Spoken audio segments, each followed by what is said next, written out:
امين بن عبد الله، مدير شركه بيوي للاشغال. تم اليوم افتتاح اطول جسر في المجال الحضاري في المغرب على طول كيلومتر و200 بالمداخل والمخارج ديالو. هذا الجسر واقف على 15 الاعمده بشكل معماري متميز.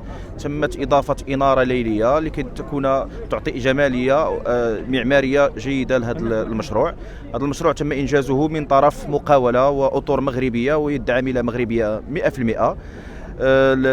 هذا الجسر كان بتقنيات عاليه، الحمد لله تم انجازه في مده لا تتجاوز 12 شهرا.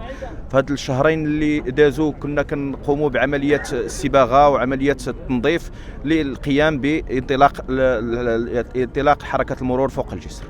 اليوم ان شاء الله الافتتاح ديال القنطره، يعني تتبان لي بان لي طرافو يعني دايزين مزيانين وكل شيء، يعني حتى الازمه ديال السيركلاسيون غادا تحل، حيت اغلبيه السائقين سواء السائقين ديال سيارات الاجره الكبيره ديال الاتجاه ديال المناطق ديال السطات وغيرها والحافلات نقل المسافرين كلهم ولاو كيغيروا الاتجاه، يعني ولاو كيوصلوا الرومب ديال ساني تيب، ولاو تيغيروا السونس ديال مقداد الحريزي والذهب.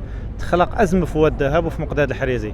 حاليا مع الافتتاح ديالها وان شاء الله من يكمل لي طرافو ديال الترام غادا تكون ان شاء الله متنفس ديال بالنسبه للساكنه وبالنسبه للبيضاويين كاملين. وافتتاح مزيان الصراحه، غتكون مزيانه ان شاء الله، وغادي الطريق غتكون مزيانه ان شاء الله، وتبقاش عرقله السير.